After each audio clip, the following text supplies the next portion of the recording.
Halo, selamat malam. Saya Iza Krianda Malik. Di sini saya akan menjelaskan tentang data cluster. Yang pertama, data cluster adalah pengorganisasian kumpulan pola dalam daftar atau kelompok-kelompok berdasarkan atas kesamaannya. Pola-pola dalam suatu cluster akan memiliki kesamaan ciri atau sifat pada pola-pola dalam cluster lainnya. Tujuan analisis cluster adalah pengelompokan objek berdasarkan kesamaan karakteristik di antara objek-objek tersebut. Dengan demikian, suatu cluster yang baik yaitu mempunyai yang pertama, homogenitas internal atau within cluster, yaitu kesamaan antar anggota dalam suatu cluster. Yang kedua, heterogenitas eksternal, yaitu between cluster, yaitu perbedaan antara cluster yang satu dengan yang lain. Pengelompokan metode clustering ada dua. Yang pertama hierarkis, yaitu hierarkis dan non-hierarkis.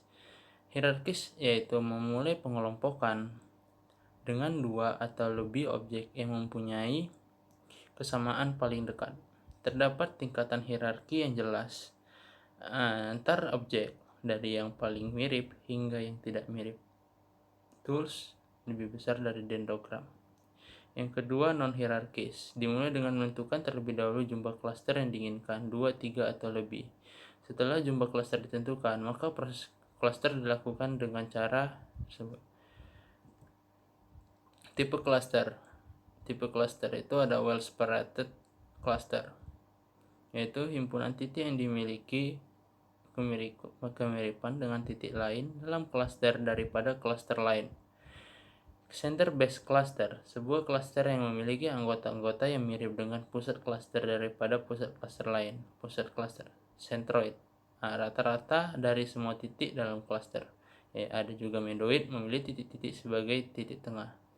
Area pada titik yang dipisahkan dengan area kepadatan rendah dari area kepadatan lainnya digunakan ketika cluster tidak teratur atau saling terikat dan ketika noise outliers hadir.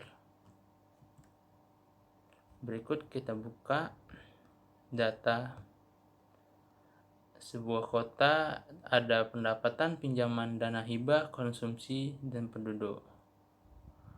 Kita akan menentukan analyze cluster non-hierarkis.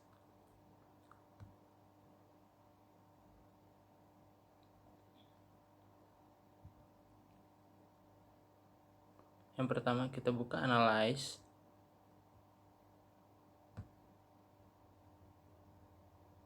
Kita buka deskriptif statistik. Kita buka deskriptif. Pendapatan kita pindahkan ke variabel pinjaman, dana hibah, konsumsi, dan penduduk. Oke. Jangan lupa di checklist step standardized as various-nya. Oke.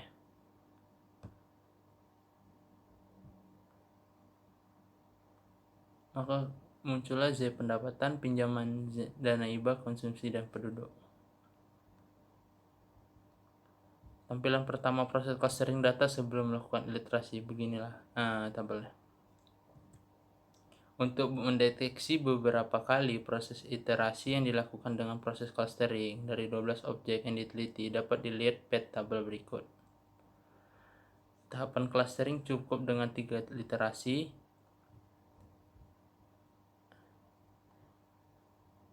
Jarak minimumnya di antara itu adalah 3,631.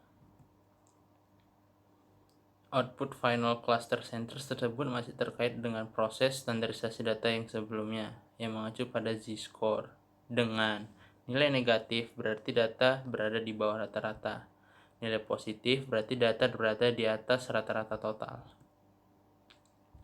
Rumus umum yang digunakan yaitu pada berikut. Sebagai contoh, apabila ingin diketahui rata-rata jumlah pendapatan kota klaster 1, yaitu rata-rata pendapatan seluruh kota ditambah 0,98858 dikali standar deviasi rata-rata pendapatan, sama dengan 72,58 ditambah 0,98858 dikali 12,965 sama dengan 85,3969. Jadi rata-rata penjumlahan pendapatan kota yang berada di klaster 1 adalah 85,3969 triliun. Demikian seterusnya dapat diketahui rata-rata nilai masing-masing variabel dalam tiap klaster. Klaster 1. Dalam klaster 1 ini berisikan kota-kota yang mempunyai jumlah pendapatan kota, jumlah pinjaman, jumlah konsumsi, dan jumlah penduduk yang lebih dari rata-rata populasi kota yang diteliti. Hal ini membuktikan dari nilai positif yang terdapat pada tabel final cluster centers dalam keseluruhan variabel. Dengan demikian, dapat diduga bahwa klaster -1 ini merupakan pengelompokan dari kota-kota besar.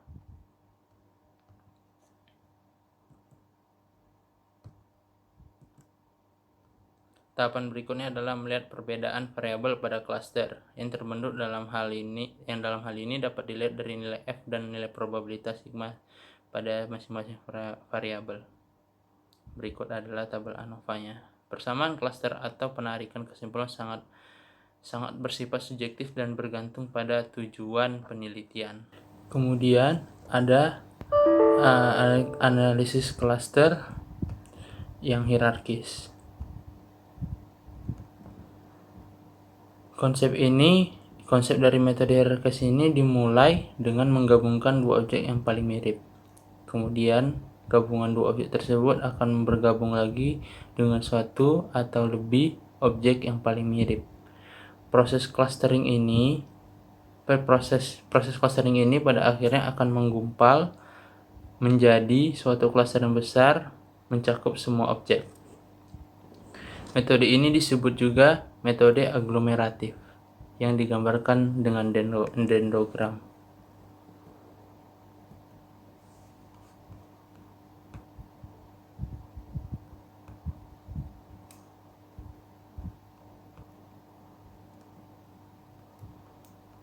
Kemudian kita ke SPSS, ada kota dari mulai Medan sampai Riau, ada pendapatan, pinjaman, hibah konsumsi, dan penduduk. Pertama kita klik semua kotanya, kita ke analyze, kita buka classify, kita buka hierarchical cluster. Kita pindahkan ke pendapatan, pinjaman ke variabel. Konsumsi, penduduk. Oke. Kota pada label. Kita lihat statistiknya. Kita klik agglomeration-nya, schedule-nya pastikan terchecklist, pastikan proximity matrix-nya terchecklist. Buat range of solution-nya, minimumnya number of cluster-nya itu 2, maksimum number of cluster-nya 4. Oke, continue. Kemudian ada plot, klik pada dendrogram. Oke, continue. Pada method, ubah standardize-nya, ubah ke z-scores, kemudian klik continue. Pada save, ubah range of solution-nya, minimumnya 2, terus maksimumnya 4. Oke. Kalau sudah, klik OK.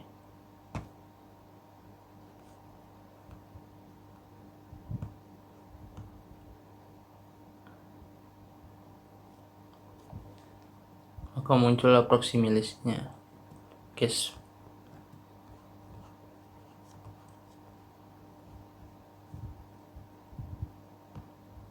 Maka muncul case processing summary yang menunjukkan bahwa semua data sejumlah 12 objek telah diproses tanpa ada data yang hilang. Ini menunjukkan matriks jarak antar variabel semakin kecil, jarak Euclidean maka semakin mirip kedua variabel tersebut sehingga akan membentuk kelompok cluster. Pada agglomeration schedule, hasil proses clustering dengan metode between group linkage. Yang kedua, setelah antar jarak variabel diukur dengan jarak Euclidean maka bertingkat. Pada stage pertama terbentuk satu klaster yang beranggotakan Kota Bandung dan Riau dengan jarak 1,1,39. Karena proses aglomerasi dimulai dari dua objek yang terdekat, maka jarak tersebut adalah yang terdekat dari sekian kombinasi 12 jarak objek yang ada. Baris keempat atau stage 4 terlihat pada objek ketujuh.